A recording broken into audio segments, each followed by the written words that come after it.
Seja bem-vindo ao Líder Medcast, o seu podcast de saúde. Dr. Sidney. Moisés, tudo bem? Líder Medcast aqui gravando mais um episódio para você que está aí desse lado. Líder Medcast, o melhor podcast de saúde do Brasil. A gente traz informação, divide conhecimento seguro para que você não precise procurar na internet. Você sabe que nem tudo que tem lá é confiável. Então, para a gente fugir das fake news em saúde, Líder Medcast. Se inscreva para que a gente possa continuar trazendo para você esse trabalho bonito. Ativa o sininho, compartilhe. Segue também o Dr. Sidney, Moisés lá nas redes sociais, no Instagram, no Facebook e o Líder Medcast também no Instagram. Hoje a gente tem a honra de receber aqui o meu amigo, Dr. Fernando Talo Sabiá, formado pela Escola Paulista de Medicina, Unifesp, Escola Federal de Medicina. Hoje diretor da Associação Médica Brasileira, conselheiro também da Associação Nacional de Residência Médica, depois ele me corrige o nome certinho, fundador da plataforma Seclin, que traz a médicos atualização, capacitação em urgências e emergências, e veio aqui hoje, deu a honra de vir aqui hoje dividir conhecimento com a gente. Obrigado, Fernando. Antigamente a gente chamava de Sabiá, mas hoje vai ter que ser o Fernando. Vamos lá, obrigado. Uma honra. Boa tarde a todos, boa tarde aos ouvintes. A gente está à disposição de vocês hoje. Seja bem-vindo, doutor. Vamos lá, Moisés, vamos espremer conhecimentos? Sim. Vamos embora. Vamos falar um pouco sobre urgência e emergência e a vida do médico e como que funciona essa especialidade médica. Primeiro me responde uma coisa, doutor Fernando. Separa para mim a diferença entre urgência e emergência. Boa pergunta. Isso é uma pergunta importante. Emergência, a gente considera um risco iminente de vida. Eu preciso agir nos próximos minutos, senão o paciente pode evoluir com um desfecho dramático. Ou alguma coisa que é incapacitante para ele para o resto da vida, ou eventualmente até um óbito. Então, isso é uma emergência médica. Uma urgência médica é uma coisa que eu, em geral, tenho um pouquinho mais de tempo. Também é grave, também é importante, também precisa da atuação do médico. Mas eu posso ter um pouquinho mais de tempo para resolver aquela situação. Não é um risco iminente de vida ou de um desfecho absolutamente dramático. Então a gente pode fazer essa diferença entre urgência e emergência. Tanto que o nome da especialidade é medicina de emergência. Mas trabalha com a urgência também? Sim, certamente. Mas a urgência, eu posso ter uma urgência até ambulatorial. Mas na emergência, ela precisa estar no pronto-socorro e eu preciso agir imediatamente. Exemplos de urgência então, só para a gente começar prioridade. Aqui a conversa. Por exemplo, suponha que eu tenho um paciente que tem um trauma e esse trauma leve o paciente a uma situação ameaçadora à vida. Por exemplo, o que a gente chama de ar no pulmão, pneumotórax, que pode evoluir numa situação de morte. Então eu preciso fazer um procedimento imediato, porque senão aquilo pode evoluir para a morte em minutos. Emergência. É uma emergência. Suponha que o coração tem um saco do lado dele, né? Chama de saco pericárdio. Imagina que entra alguma coisa ali, sangue, por exemplo, amassa o coração não consegue mais funcionar direito. Eu preciso ir lá e drenar esse negócio. Isso é uma emergência médica, eu preciso atuar imediatamente. E assim por diante. Então tem situações que exigem que o médico tenha uma atuação imediata. Isso é uma emergência. Ok. E o emergencista, é assim que se fala? Emergencista pode ser. Ele atua também em ambulância ou não? Sim, é só em pronto-socorro? Sim. Pronto-socorro e ambulância? Isso é uma pergunta importante também. A emergência, ela tem várias etapas, digamos assim, né? Uma das etapas seria o pré-hospitalar. Quer dizer, o indivíduo, imagina, ele ficou doente ou ele teve um problema em casa. Ora, essa etapa, né, dele sair da casa e chegar no hospital, a gente chama de pré-hospitalar. O emergencista, claro que ele age nesse momento também. Suponha que o indivíduo tenha uma dor torácica de fortíssima intensidade na casa dele. Ele liga lá para o serviço de transporte de emergência, vai um emergencista até lá. Então, isso é importante que as pessoas saibam. É totalmente inadequado esse indivíduo que eu acabei de descrever ser transportado por um outro indivíduo leigo até o hospital. Pegar o carro e sair correndo para o De socorro. maneira alguma. Ou chamar um táxi. Nesse caso específico. Nesse caso específico, eu estou descrevendo. É errado. Por quê? Porque nesse transporte, eu posso ter, por exemplo, uma falha do coração no transporte. Muito comum, nisso que eu estou acabando de dizer. Se eu tenho um monitor, se eu tenho um emergencista, se ele faz o diagnóstico... Numa ambulância, né? Numa ambulância, ele atua imediatamente e salva a vida da pessoa. Se E estiver muda no tudo. carro com o pai, vai morrer no carro. No caso de dor torácica, por exemplo. É um caso Possível de um infarto. É um caso que eu estou descrevendo. Sim, Dor sim, torácica sim. nem sempre é infarto, mas Ok. é mais nesse sentido, né? De eventualmente ser um quadro coronariano e cardíaco. Então, a gente não deve ir até o hospital Por conta própria. por conta própria. A gente deve chamar o serviço de transporte porque virá um emergencista. É uma especialidade médica? Então, é uma área de atuação, na verdade, né? O pré-hospitalar. Ainda, na verdade, no Brasil, nem área de atuação não é. É uma área de conhecimento, a atividade pré-hospitalar, que em geral está ligado à clínica médica, à emergência, à anestesiologia, porque são habilidades que esse indivíduo tem que ter numa ambulância. Então, esse é o que a gente chama de samuzeiro, brincando, né? A pessoa que trabalha no pré-hospitalar. Ele precisa ser emergencista no Brasil? Não precisa. Mas seria muito conveniente que ele fosse, naturalmente, né? Porque é uma pessoa que vai estar atendendo diversas emergências. A gente estava falando sobre isso antes, né? Sobre a importância desse primeiro contato médico ser um médico que saiba o que está fazendo, afinal, ele tem pouco tempo para agir, né, da maneira correta, e isso vai mudar o desfecho daquele caso, e sim, desfechos trágicos dizem respeito ao conhecimento, claro, Sem ações dúvida. rápidas, né? Então tinha até uma brincadeira, né? Uma vez que uma desses memes que é conselhos para você dar plantão de emergencista sem estar seguro. E a resposta era não dê. É isso mesmo. Bem É simples. isso mesmo. Pra você ter uma ideia do tamanho disso, quer dizer, essa especialidade, ela tem o histórico dela é da década de 70. Primeiro, isso nasceu em Cincinnati, nos Estados Unidos, depois passou a ser oficializado em 1979. Hoje em dia, nós temos 49 mil médicos americanos emergencistas. Mais de 250 mil técnicos e paramédicos e mais de 150 mil enfermeiros especialistas em emergência. Então veja que é uma especialidade extremamente numerosa e importante num país como os Estados Unidos, por exemplo. Essa relação você tem de cabeça aqui no Brasil? Aqui no Brasil, Ou números próximos? sim, aqui no Brasil a especialidade ela é muito recente. Oficialmente, né? Oficialmente. Ela surge em 2015. Muito recente. Muito recente.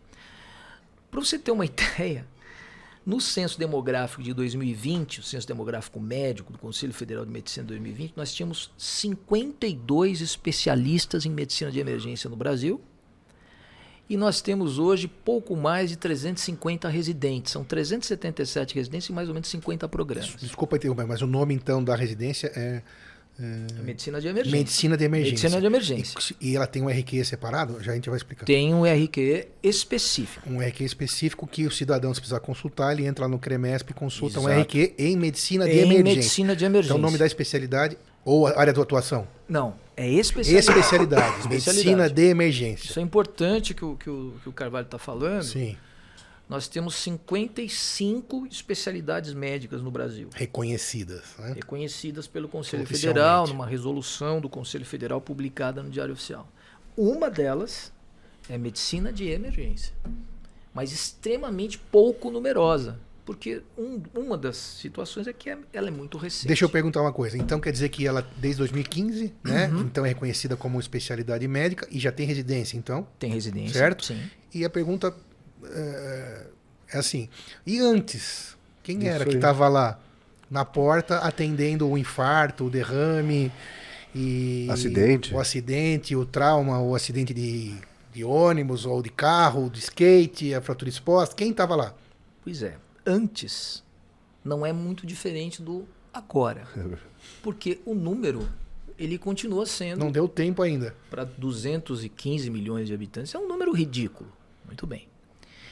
Esse talvez seja um dos maiores problemas, mais sensíveis problemas da medicina brasileira no que se refere à especialidade. Quem está na porta do pronto-socorro, que a gente brinca entre os médicos, eu vou atender a porta. Quando o médico fala isso, é porque ele está no pronto-socorro, atendendo no pronto-socorro. A gente brinca, você vai atender a Plantão. porta?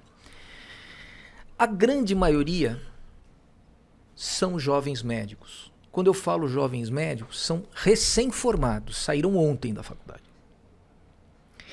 E qual é o problema? É que esse jovem médico lá, ele é transitório. O que eu quero dizer com isso? O primeiro desejo dele, em geral, é sair de lá. Então, quando ele conseguir uma residência, um emprego melhor, ele sai. Aí vem um novo de novo, que vai fazer a mesma coisa. Então, isso é um caminho sem volta se a gente continuar com essas políticas de profissionais na emergência. Porque até a gente formar médicos especialistas para chegar preencher, né? Para chegar num número razoável no Brasil, você pode pôr décadas aí. Décadas. Hoje nós temos 370 residentes. Claro que a gente não pode generalizar isso, né? Não, nem todas as portas de todos os serviços. Não, sem dúvida. Os bons serviços. O Carvalho falou uma coisa importante. Claro. Você vai nos hospitais privados de alto nível, você não vai ver nenhum recém-formado. Sim. Você não vai ver o emergencista, mas em geral são médicos experientes e especialistas. Com residência em cirurgia com residência em várias especialidades. Médica, só para que a gente não sem dúvida nenhuma. Sem dúvida mas nenhuma. Se você vai num hospital de os locais mais modestos, sem dúvida. Aí você acaba encontrando lá. Que é a maioria, vamos falar. Nós estamos falando da maioria das pessoas. Uma pirâmide, claro. A maioria das pessoas, elas vão aonde? Num hospital do SUS modesto. Sim. E lá eu vou dizer para você que é altamente improvável eu ter um indivíduo muito experiente em emergência para atender. É possível, mas é improvável. Justamente por isso, né? Porque ele está ali procurando a especialidade ainda, né? E assim que ele entrar em oftalmo, otorrino ou GO, ele vai... Aquilo não é a carreira dele, né? Tem os pronto-socorristas de carreira, claro, que são raros, né? Claro, tem. Que são excelentes. Os abnegados, as pessoas, mas muito poucos. Isso. Veja, quando chega aquele casinho, a pessoa, ele só olha e já sabe o que fazer em 3 segundos, claro. E muda todo o destino, né? Com segurança. É uma especialidade muito, muito dura, né? É uma especialidade que exige muita atenção, muita habilidade, em que você provavelmente nas 12 horas do seu trabalho, dado o número de pacientes que nós temos em pronto-socorros do Brasil, você vai trabalhar intensamente durante 12 horas. Né? Então isso é possível até um determinado momento da sua vida profissional. Altamente estressante. Altamente insalubre. Né? Você tem uma exigência física e mental muito grande. Não para, né? Não para. Então você precisava de jornada de trabalho, você precisava de um plano de carreira para esse indivíduo, para ele falar, não, peraí, isso aqui vale a pena. Né?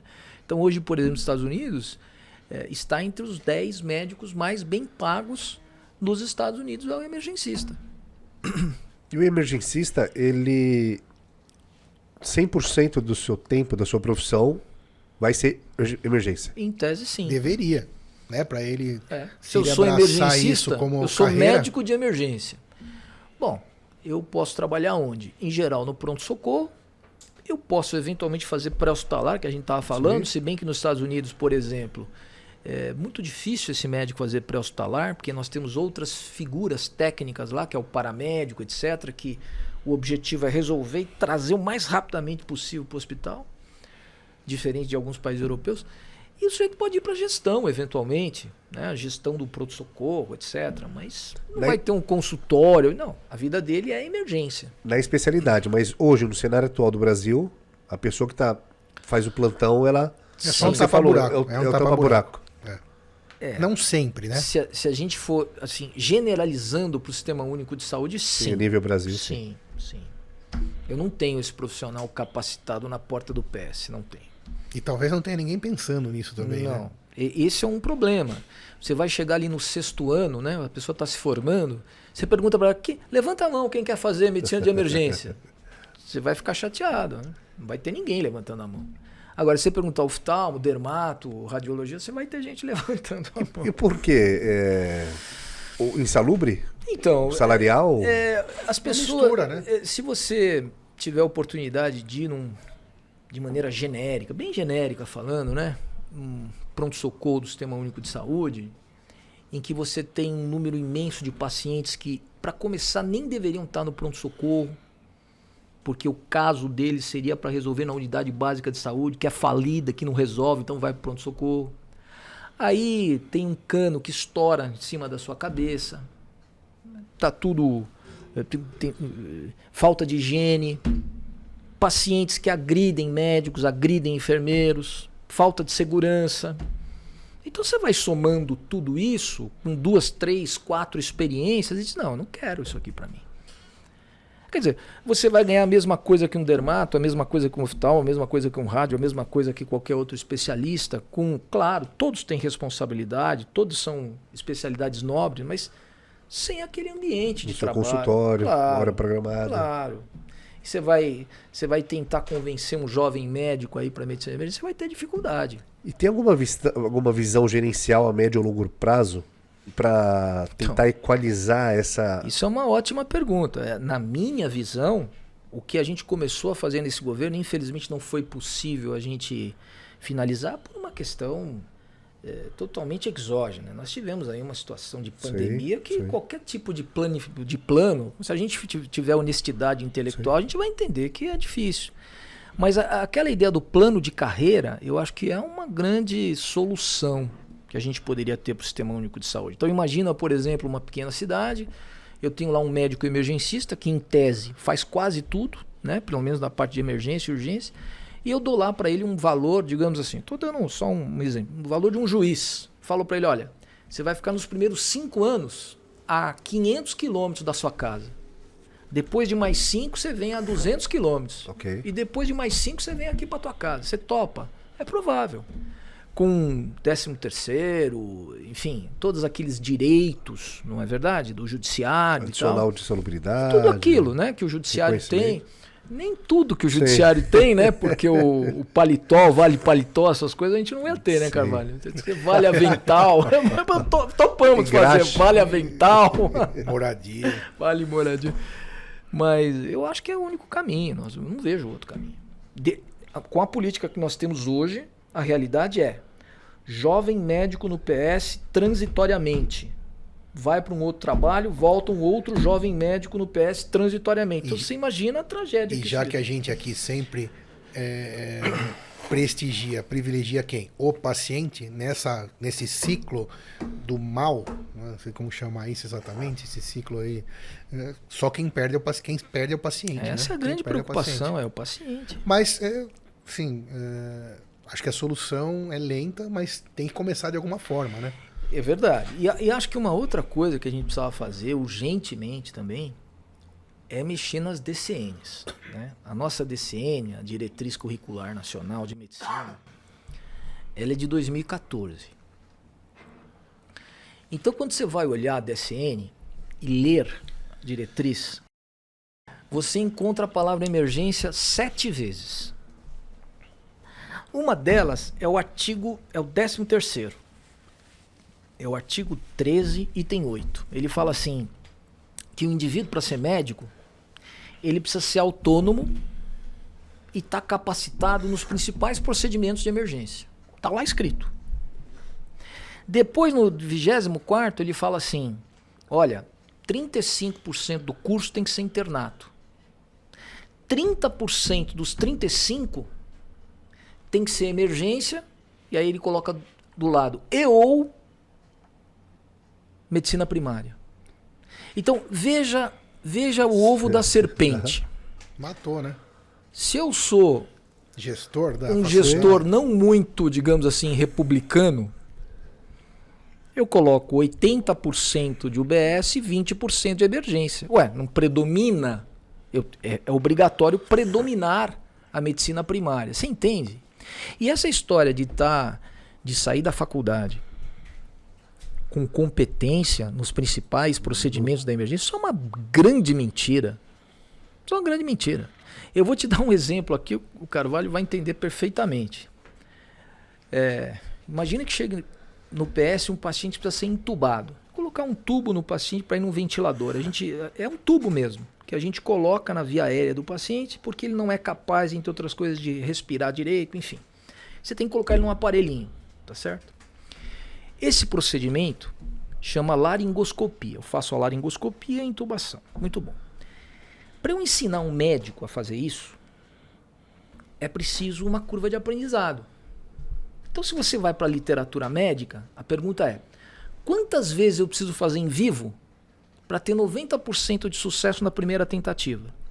Então a literatura médica vai falar assim para você 50 vezes, 35 vezes, 70 vezes, depende do trabalho.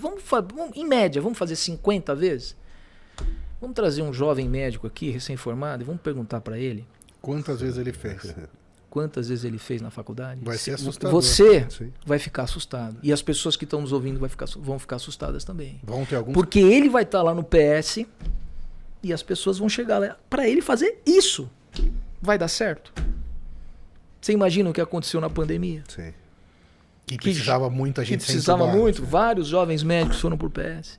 Então nós precisamos mudar essa DCN. Nós precisamos resolver isso. Isso é mentira. Nós precisamos resolver isso. Do jeito que está escrito, se o sujeito ficar 3 semanas na sala de emergência, ele sai médico. E pode trabalhar na sala de emergência. Você acha que isso tem cabimento? É isso que está escrito. É o que né? está escrito. E aí o gestor lá, que às vezes não. Ele não está quase descumprindo o que nunca tá é escrito. médico, que ele nem médico Pois vai é, ser. não tá E descumprindo. nem então, não dá nem para criticar ele. Não. Né? Não Ele tá tá escrito. escrito que ele precisa dessas 3 semanas, assim, não vai ser em 3 semanas seguidas, mas seria sair médico em 3 O semanas. projeto pedagógico, quem faz é a instituição. Vou dar só um passo para trás e fazer uma pergunta que eu deveria ter feito um pouquinho antes. O emergencista que cuida, qual que é a função dele? Estabilizar e passar para o próximo estágio? Boa. É exatamente. Essa é a principal função, exatamente isso. Não é para ele ser otorrino. Não é para ele ser oftalmo. Não é para ele ser ortopedista. Mas se chegar um epistaxe, ele estabiliza e chama otorrino. Epistaxe é um sangramento do nariz Isso. grave, tá? Só para ficar claro para quem está Ok. ouvindo a gente. Então, é exatamente o que você acabou de dizer. Ele faz o primeiro atendimento, estabiliza para que aquela evolução não seja incapacitante, fatal, qualquer coisa assim. E no momento que o paciente estiver, entre aspas, seguro, ele chama o especialista para resolver o restante. É exatamente esse o papel dele. Então você imagina, como é que eu vou... Esse sujeito, só para você entender, e para os nossos ouvintes entenderem, na Nova Zelândia e na Austrália, são 7 anos de residência. 7 anos. Pro emergencista. Pro emergencista. Na Europa, 5 anos. Aqui são não há dúvida. Aqui são 3. 3. Isso agora que tem. Agora que tem, Lembrando nem tinha. isso. De 2015 para cá. Nem tinha. E quando não tinha, era uma espécie de... Porque, veja, ele tem. E isso é um outro problema. Não pode ser um serviço incompleto. Por quê? Porque ele tem que passar na pediatria, na GO, ginecologia obstetrícia, na ortopedia, na cirurgia, em todas as clínicas, na oftalmo, na otorrino. Onde eu formo esse sujeito? Em qualquer lugar? Não, poucos lugares são capazes de formar esse indivíduo. Porque para formar um bom indivíduo, precisa ter volume de casos. Essa é a grande questão, entrando naquele bate-papo que a gente estava fazendo sobre a preservação das especialidades. Né? Para se tornar um especialista, para obter lá o seu registro mesmo real, que é aquilo que a gente sempre fala aqui, vai no cirurgião plástico, está em dúvida? Basta colocar É isso lá aí. no CREMESP, se tiver RQ, vá com 100% de tranquilidade que ele é uma pessoa bem formada. Risco tem tudo, mas você está no caminho Sem certo dúvida, sem dúvida. para ir no otorrino, para ir em qualquer especialidade. Então, para chegar nesse selo, nesse título, né? Então a gente estava falando daquele caminho. Não é para todos. Não, ele né? passou num funil. Pode ficar tranquilo que Sim. não é um médico qualquer. Ele realmente teve que evoluir com aquilo. Não é fácil. E como é que faz? Tem algum projeto também, ou pelo menos acredito que não, pelo fato de ser recente, pelo fato de estar numa fase final de pandemia, eu não sei se diria final ou não. Para uma visão, novamente, médio a longo prazo agora na residência, para se equiparar aos países de primeiro mundo. Então, nós temos, eu acho que a residência médica brasileira é uma residência que a gente pode ter orgulho. Tá? É uma Concordo residência, 100%. é uma residência de boa Por qualidade. enquanto, espero que continue assim. Também. Por quê, por enquanto? Porque existe algum... Veja, nós temos um déficit entre formandos. Formamos mais ou menos 35.500 anos. Que saem da faculdade. Saem da Graduados. faculdade. 36 mil formados ano. São médicos. Ele saiu da faculdade, eu dou para ele um diploma de médico. Ele é médico. E um CRM. E um CRM. Ele tem a licença para exercer a profissão pelo Conselho Federal de Medicina. Legalmente. Muito bem. Só que para ele fazer o que a gente acabou de falar, o que é a residência médica? É uma pós-graduação de 3 anos assistencialista. Ou seja, ele vai realmente ter cenário de prática. Isso, 80% a 90% da residência médica, por lei, tem que ser prática. E 10% a 20% teórica. Então, o indivíduo, ele vai ter uma capacidade prática muito grande depois desses 3 anos. Lembrando, um parênteses que é uma prática real. Real. Não uma prática... Não. Tá lá no hospital. Não, tá no hospital. Não, uma prática paciente, real. alguém que sabe mais Paciente do que ele. real. Nada tudo... disso. Real. Eu posso até ter algum... Isso é uma coisa que o Carvalho importante que o Carvalho falou, que até para as famílias que estão nos ouvindo aí. Claro.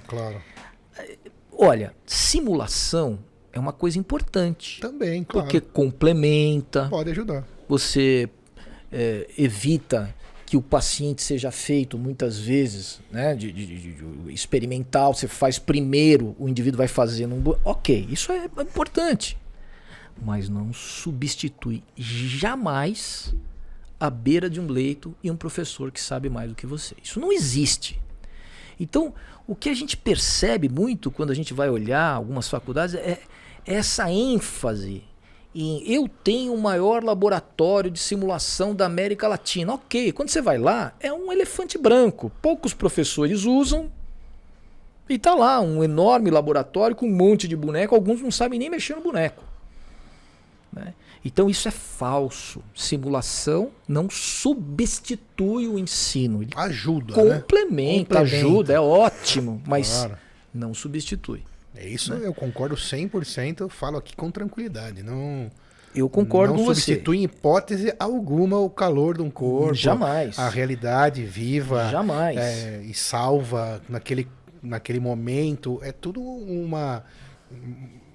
tudo formado de um jeito para você aprender de verdade, né, o que vai acontecer na vida real. Isso é ensino médio que a gente teve, né? Sim, e que claro, infelizmente essa geração a gente está preocupado.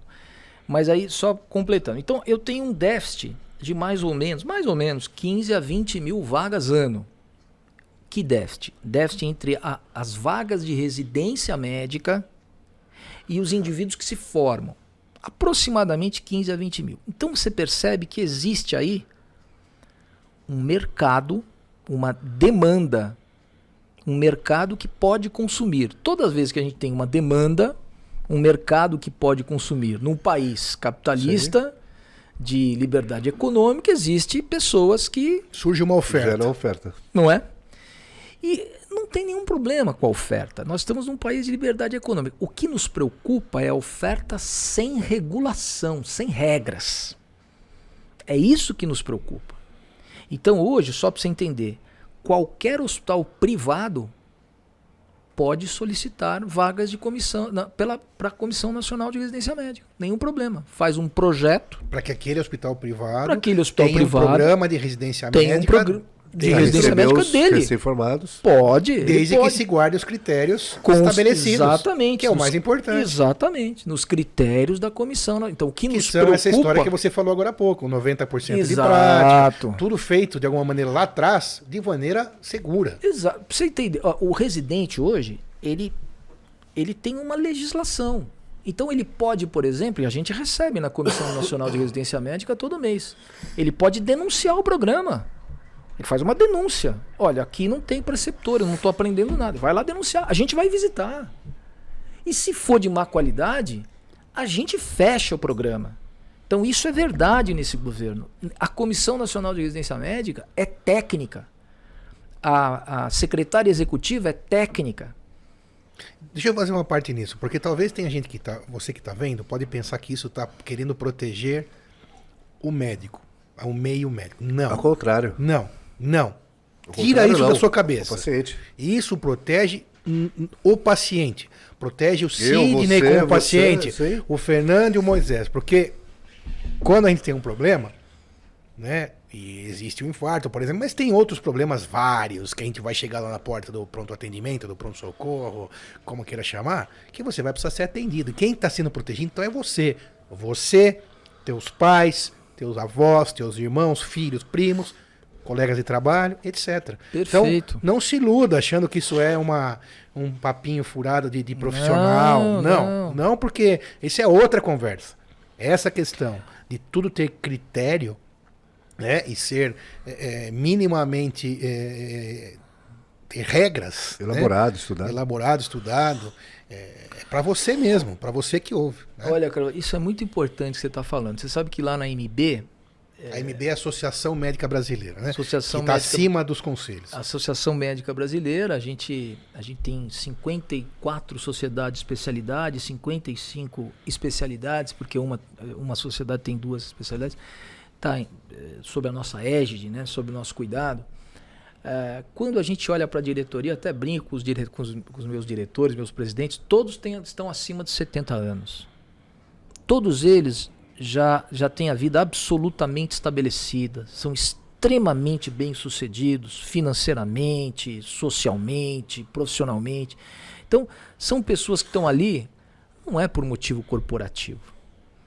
Então, eu rechaço, eu repudio quando a gente vai falar com instituições ou com outros níveis de interesse e eles nos acusam de corporativo, né? Como se nós estivéssemos ali meramente para defender a classe. Não é verdade. Isso é falso para a sociedade. Nós estamos defendendo o paciente, ainda mais na emergência. Meu Sim, Deus que é do risco céu. de vida. Poxa vida. Equivale a qualidade do serviço. Equivale exatamente a mesma coisa para as outras especialidades. Claro. Para outras especialidades. E existem regras. Espero que elas continuem assim. Então, isso que nos preocupa. Exatamente. Isso nos preocupa. Como eu disse, tem lá o registro da especialidade. Então, o cidadão ele não pode divulgar algo que ele não tenha como título. Não pode. Né? Isso está lá no nosso Código de Ética Médica. Não pode. Ele, para divulgar, ele tem que ter o RQE. Né? O RQE, só para explicar para as pessoas. Boa. Existem 2 formas de ser especialista no Brasil hoje. 2 formas. Uma das formas é fazer uma residência médica que seja credenciada na Comissão Nacional de Residência Médica. Da qual você é Que conselheiro. as 15 mil vagas ano. Mais ou menos 15 a 20 mil vagas. Que você é conselheiro. Que eu certo? sou conselheiro Um federal. dos 11 conselheiros. Um dos 11 conselheiros da MB. Então, se você é credenciado à Comissão Nacional de Residência Médica, a sua instituição tem a residência credenciada, você termina a residência e você automaticamente, você foi avaliado os 3 anos. Ou mais anos, né? Ou mais anos. Depende da No especialidade. mínimo 3 anos, você foi avaliado. E aí você recebe o título de especialista Na verdade, você não recebe o título de especialista, você recebe uma certificação de residência médica que vale como especialidade. E ganha um registro. A segunda possibilidade é você ser avaliado pela sua sociedade de especialidade da MB. Então você tem pré-requisitos para isso, você preenche os pré-requisitos, faz a prova da sociedade de especialidade, em geral tem mais de uma etapa, é aprovado. Neste momento você também pode ser especialista. Quando você tem uma das 2 coisas, você vai no seu Conselho Regional de Medicina, apresenta esse documento e eles então dão para você o registro de qualificação do especialista, que é o tal do RQE que a gente fala. São 2 caminhos. São 2 caminhos. Tem um que, na qualidade técnica, ambos entregam? Isso é uma boa pergunta. Isso é uma pergunta muito, muito, muito técnica. Então até não é que eu vou fugir da pergunta, mas é assim, o que eu posso te dizer? Eu vou dar um exemplo, tá? Então eu vou pegar, por exemplo, a especialidade de ortopedia, para te dar um exemplo. Okay. Existe várias residências médicas credenciadas pela Comissão Nacional de Residência Médica de Ortopedia no país inteiro. Então na USP, na Unifesp, num hospital particular. Ok. Chega a ocupar o estado, todos os estados brasileiros? Sim, todos os estados brasileiros. Agora, você terminou a residência de ortopedia, você vai receber o certificado que você terminou a residência. Você é ortopedista, você está absoluto. Você vai lá, apresenta isso, te dão do RQE e você é ortopedista. Ponto. É totalmente legítimo. Agora, se você me perguntar o que o mercado dá mais valor, veja que nós mudamos Eu sei. O mercado dá muito valor ao título de especialista da SBOT, que é a Sociedade Brasileira de Ortopedia, porque ele sabe que esse indivíduo, para passar nessa prova, ele Sua sangue. sua lágrimas de sangue. Esse é o segundo caminho, né? Que é o segundo caminho. Tanto que o residente também E presta essa prova. Não, você pode ter os dois se você quiser. É. Suponha que você fez a residência médica de ortopedia. Você já é ortopedista. Você fala, não, mas eu também quero ter o título de especialista da SBOT. Aí você vai lá e faz a prova. Que são aquelas sociedades penduradas na MB. Que são né? sociedades São penduradas esses na dois MB. caminhos, os dois são duros. Os dois Acho que são a duros. sua pergunta é essa.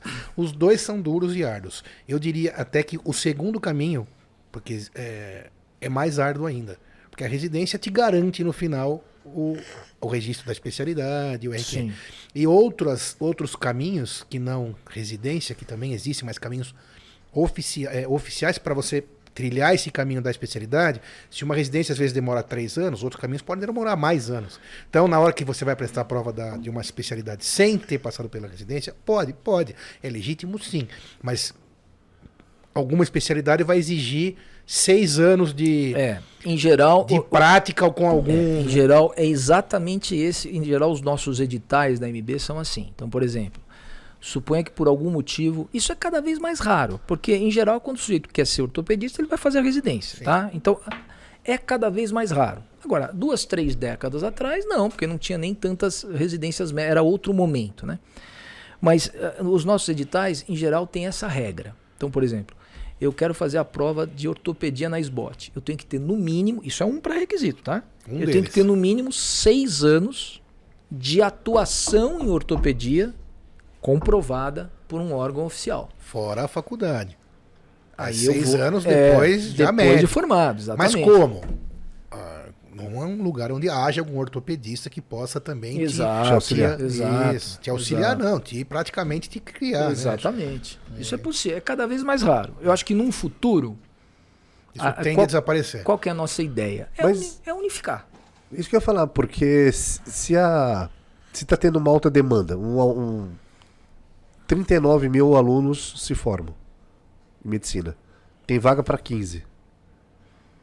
Vai ter que de um jeito ou de outro ou para Não, mas alternativa. a sua pergunta é, o que farão esses outros, quando você falou 39 para 15, esses outros É isso que você tá falando? Esses outros 20 mil. Não, porque uma coisa é no ano. Depois de 2 anos vira 40, 50 mil alunos. É verdade. sim, Isso claro. 75 mil, vai acumulando. Verdade. Claro, Então, mas aí nós temos também outros fenômenos. Então, Vai caindo a classe de especialista? a gente tem outros fenômenos que também nós estamos aí bastante preocupados. Por exemplo, a gente tem dados que a Universidade de São Paulo, por exemplo, a Escola Poli de Medicina, a gente tem um número imenso de formandos que não querem fazer residência médica. Exatamente.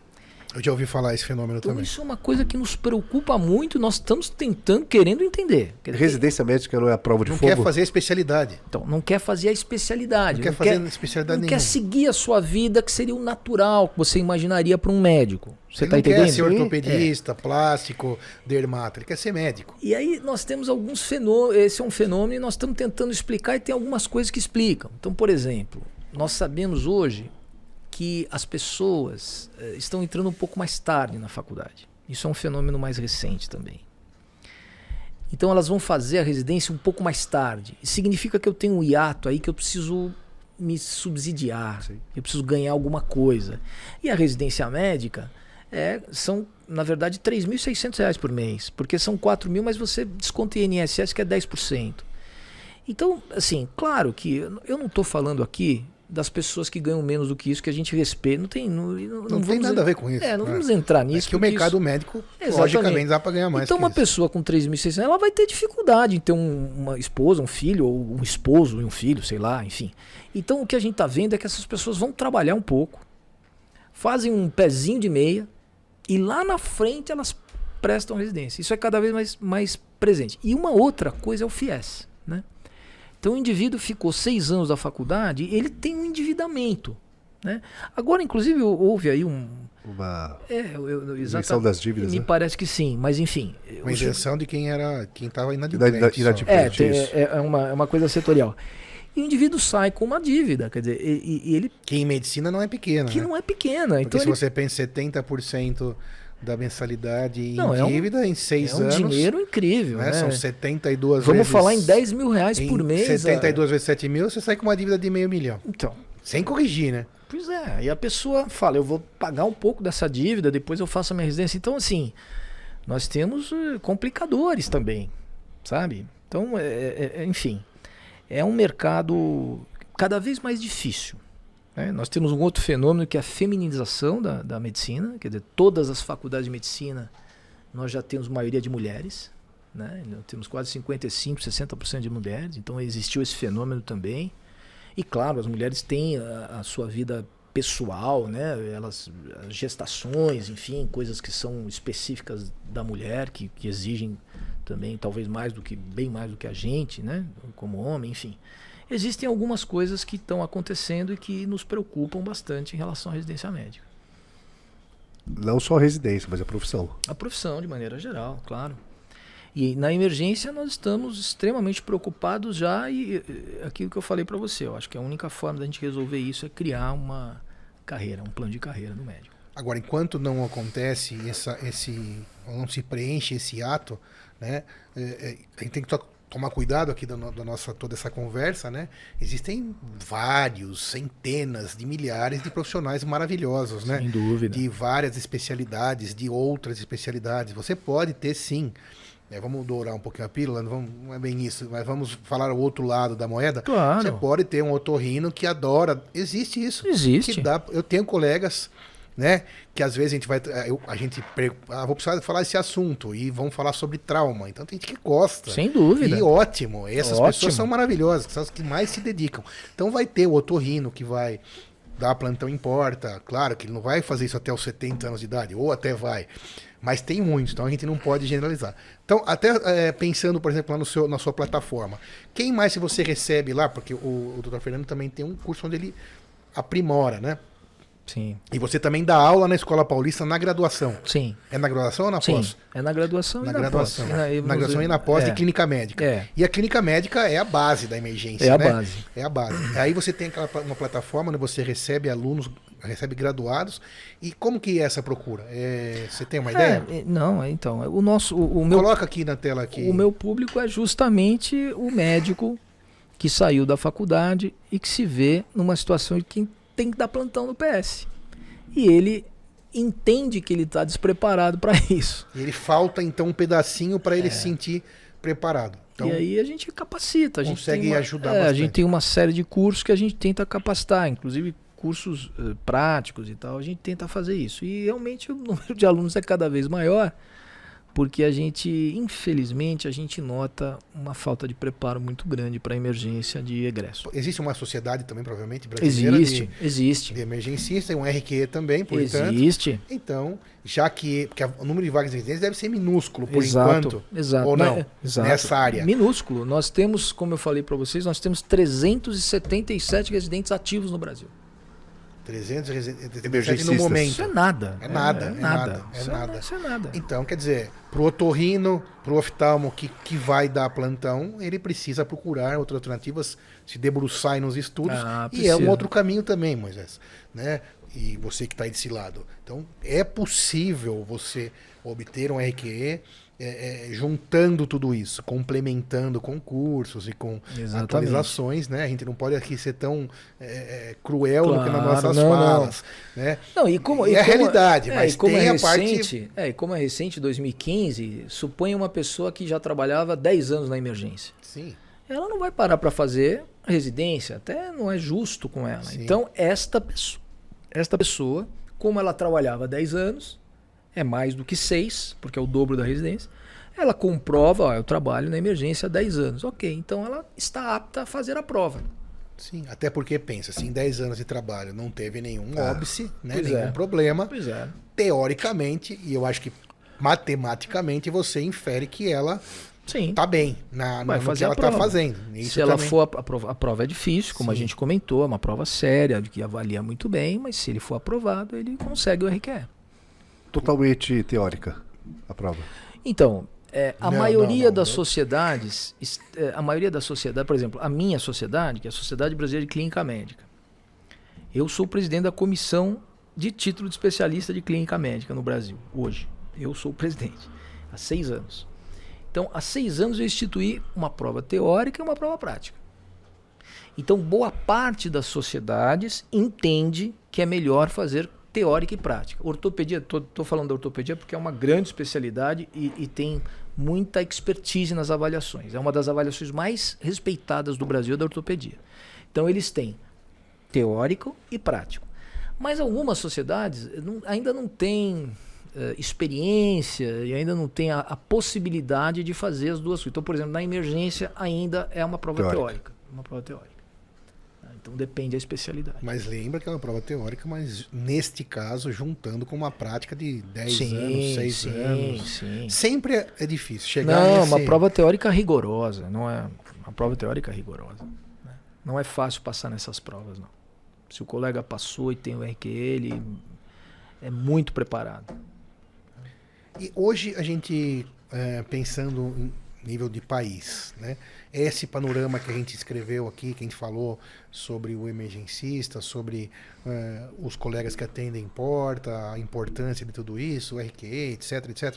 Esse cenário muda quando a gente vai para o norte, para o nordeste, para regiões mais aí longínquas do país. Muda muito, né, Carvalho? A gente tem um problema no país já de décadas que todo censo repete exatamente a mesma coisa, que é a péssima distribuição. Hoje nós chegamos num número muito razoável de médicos, mas pessimamente distribuídos no Brasil. Então você vai, por exemplo, para alguns estados brasileiros, é provável que não tenha nenhum RQE de medicina de emergência. No estado inteiro? No estado inteiro. Você vai num estado, você procura um RQE de terapia intensiva adulto. É provável que você encontre 10, 20. O que é muito pouco, né? Muito, é ridículo. Pouquíssimo, imagina, um estado. Então, nós temos... Mas essa distribuição, a tendência é alguém imaginar que a culpa é do médico. Será que a culpa é do médico? Não é só em medicina essa distribuição também. Provavelmente não, mas em medicina isso é muito claro, porque você tem uma especialidade, tem um RQE, e você chega num determinado local para desenvolver aquela especialidade e não encontra nenhuma condição de desenvolver, poxa, é difícil você imaginar que o sujeito vai fixar, vai ficar lá, ele volta. Né? Então você tem uma distribuição dramática, que de novo, uma das coisas que a gente imagina que poderia tentar resolver o problema é o plano de carreira. E passa por ele essa distribuição geográfica. Passa por ele. Eu posso fazer um planejamento estratégico nas minhas vagas e, por exemplo, dizer, olha, você dar um belo de um salário e dizer, mas você vai ter que ir para um estado longínquo. Isso nós estamos falando de SUS. De SUS. Basicamente de SUS. De SUS. Estamos falando de SUS. Isso que o Carvalho falou é importante. Na resolução da lei das residências, está escrito na lei de 1981, na primeira linha, residência, eu vou formar especialistas no Brasil para oferecê-los ao Sistema Único de Saúde. Não está escrito em linha nenhuma saúde suplementar. Então é obrigação da residência médica, da Comissão Nacional de Residência Médica, quando ela analisa um pedido de programa, saber se o SUS precisa daquele especialista naquele local. Para que aí sim abrir aquela vaga. Para abrir aquela vaga. O residente, na verdade, é um braço do SUS. Exato, que é uma regra. Eu não posso ter, por exemplo, a saúde suplementar formando especialistas para ela. Não é essa a ideia da residência médica. Ela até pode formar especialistas, nenhum problema. Mas ela tem que entender que ela vai formar para o país. Não é para o quintal dela. Recuando um pouquinho no nosso raciocínio, usando essa mesma régua aí da formação do emergencista, trazendo para outras especialidades, trazendo para a questão da residência médica, desse número que não fecha a conta entre número de formados e números de residentes. Hoje, qual é a regra para abertura de cursos médicos? Existe novos cursos que podem... Graduação, você está falando. Graduação, faculdade de medicina, isso, se formar médicos. Então, e depois você me fala sobre a residência e tem alguma novidade. Perfeito. Também. Não, nesse momento nós estamos numa moratória. Essa moratória vai, na verdade, até o mês de outubro, né? Que são 5 anos de moratória que foi decretada em 2017. Em outubro de 17 até outubro de 22. Moratória, para quem não está entendendo, é uma paralisação. Não pode mais abrir. Nós temos 354 faculdades de medicina que formam... Brasil. Que formam 35.500 anos. Vamos comparar isso com o resto do mundo? Boa. Nós só temos um país no mundo que tem mais faculdades de medicina, que é a Índia. Né? Proporcionalmente. Número absoluto. Número absoluto. Por exemplo, os Estados Unidos têm 330 milhões de habitantes e não tem 200 faculdades de medicina. Certo. Nós temos 354. Sim. Então, relativamente, o Brasil tem mais que a Índia. Muito mais. Né? Então, assim, é um número assustador de faculdades. Bom, o que está acontecendo agora é o seguinte, isso é uma opinião pessoal, tá? Claro. Como a gente vive numa insegurança jurídica muito grande, na minha opinião, muito humilde, né? Como cidadão brasileiro agora, não é nem médico, né? Mas a gente fica assustado com algumas coisas que a gente está vendo, né? Principalmente de invasão de liberdade, de etc. Isso nos causa insegurança, pelo menos a mim e a muitos cidadãos do Brasil, né? O que está acontecendo é que alguns institutos de ensino superior estão entrando na justiça, judicializando e estão abrindo faculdades de medicina, mesmo com a moratória, na marra. Porque existe um setor do judiciário que diz que a moratória é inconstitucional. Então, o que me faz imaginar que, tendo moratória ou não tendo moratória, eles vão abrir na marra, porque isso já está acontecendo. E uma segunda coisa que está acontecendo também é, ok, não abre mais faculdade de medicina, mas eu aumento o meu número de vagas. Então tem faculdades de medicina que estão, por exemplo, autorizadas para 200 vagas, estão funcionando 100. Por enquanto, né? Por enquanto. A ideia também, a raiz disso, né? O motivo disso, desculpe, é porque não há material humano, material didático para ter mais faculdade que isso. Mais uma vez, para você que está aí não achar que a gente está fazendo corporativismo, né? É apenas isso. Não tem como você formar bons médicos. Exato. Tendo esse número maior de faculdades. A gente pode fazer analogias muito simplórias, né? Você tem uma empresa que faz determinado produto. Você aumenta... Faz bem feito, vamos supor. Bem feito. Faz bem feito. Senão não vale. Naquele momento. Tem que ser bem feito. Alguém fala assim, olha... Qualquer produto. Qualquer produto. Alguém fala assim, ó, você vai fazer 4 vezes mais num determinado período de tempo. Da noite pro dia. O que você vai precisar? Você vai precisar formar matéria-prima, recursos humanos, vai ter que comprar mais matéria. Isso possivelmente vai demandar um certo tempo. Você concorda?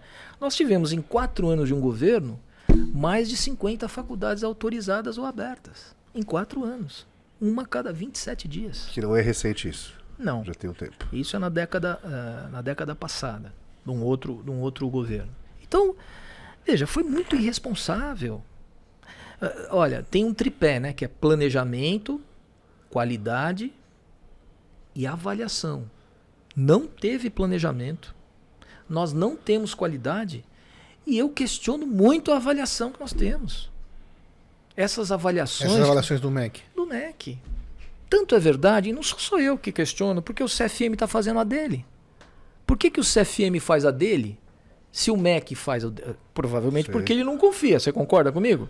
Não há outro motivo. Então há uma avaliação paralela do CFM, que aliás até o Milton Arruda que está à frente.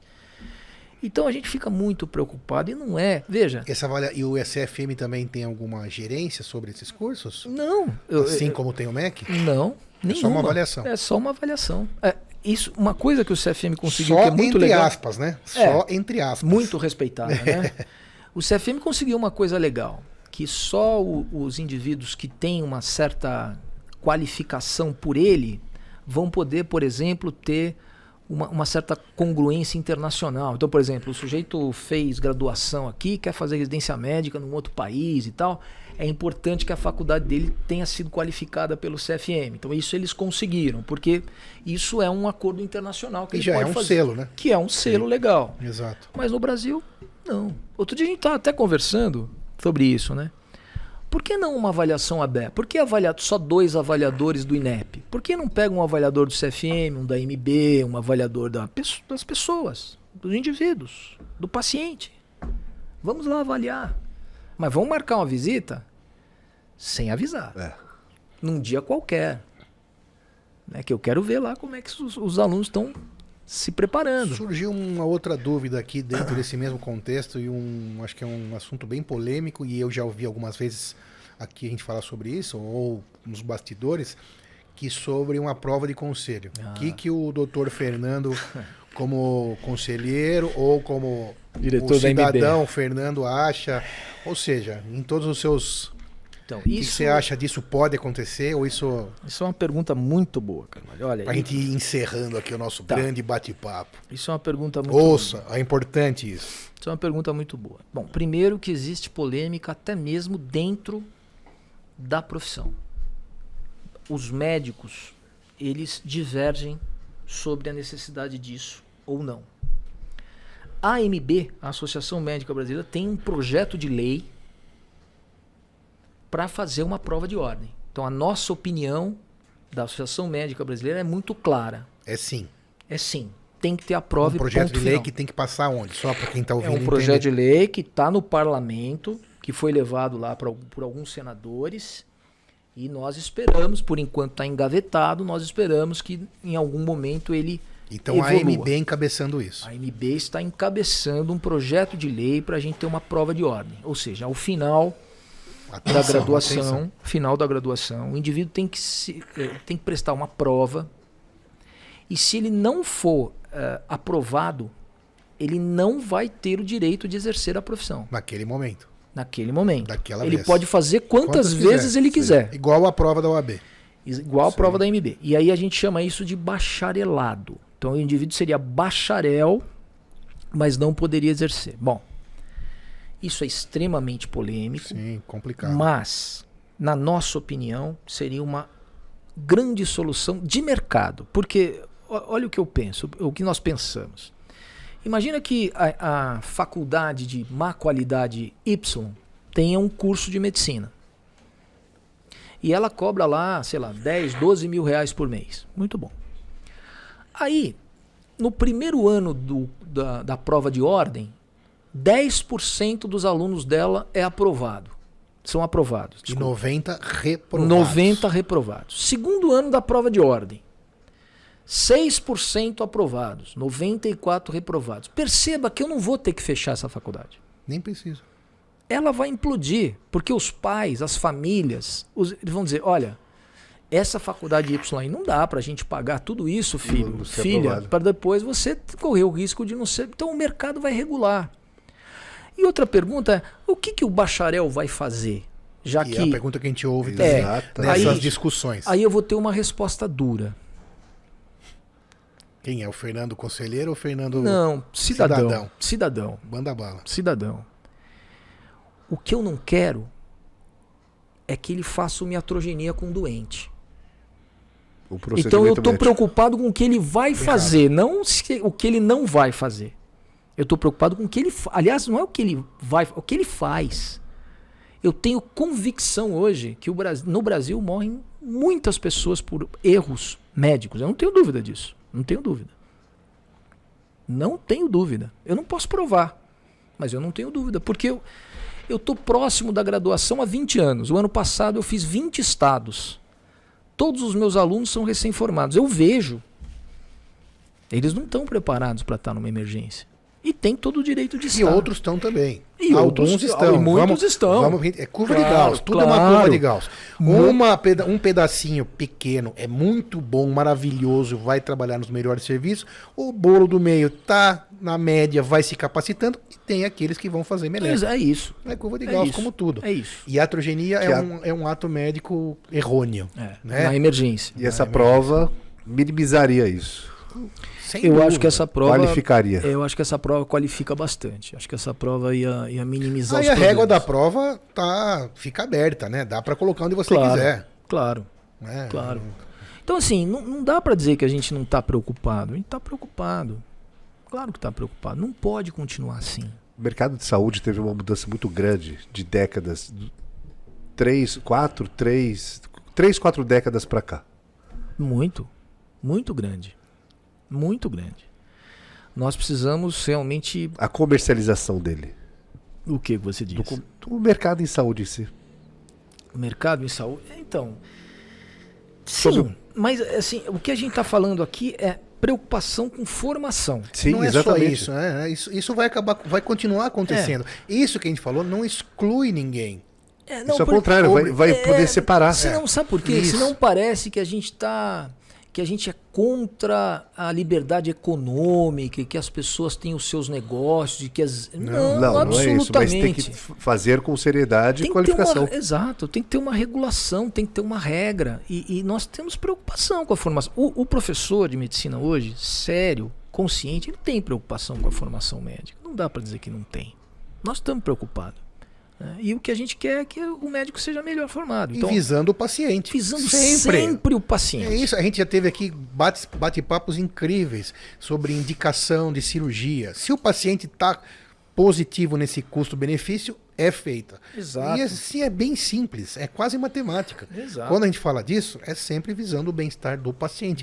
Porque pensa hoje como está, e se não tiver alguma ação, aonde pode parar? Exato.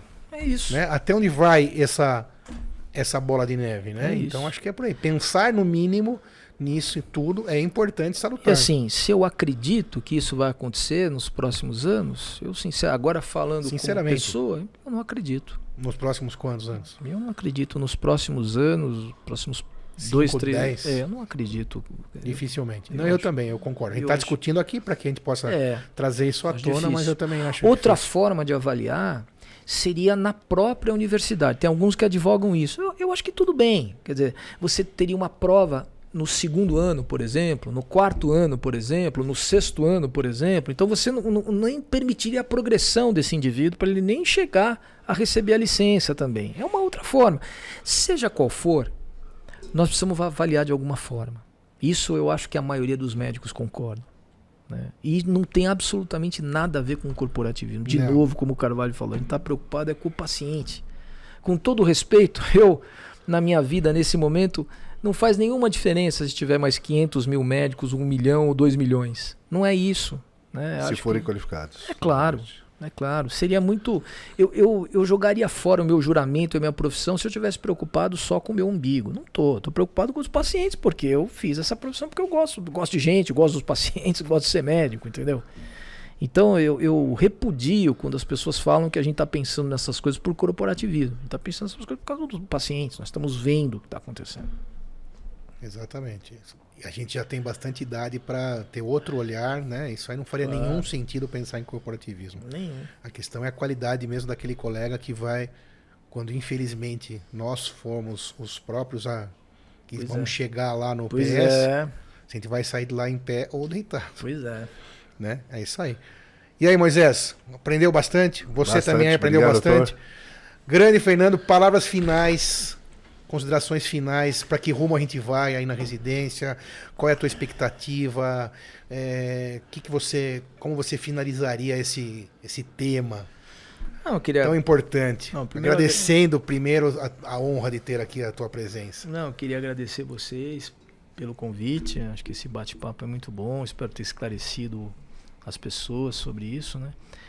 Dizer que para as pessoas acreditarem que a grande maioria dos médicos são muito bem intencionados, são pessoas sérias, que amam a profissão, que gostam de fazer o que fazem, né? Então isso é o mais importante. Eu acredito muito que a maioria dos médicos são pessoas dedicadas, que têm aquela profissão por amor de verdade.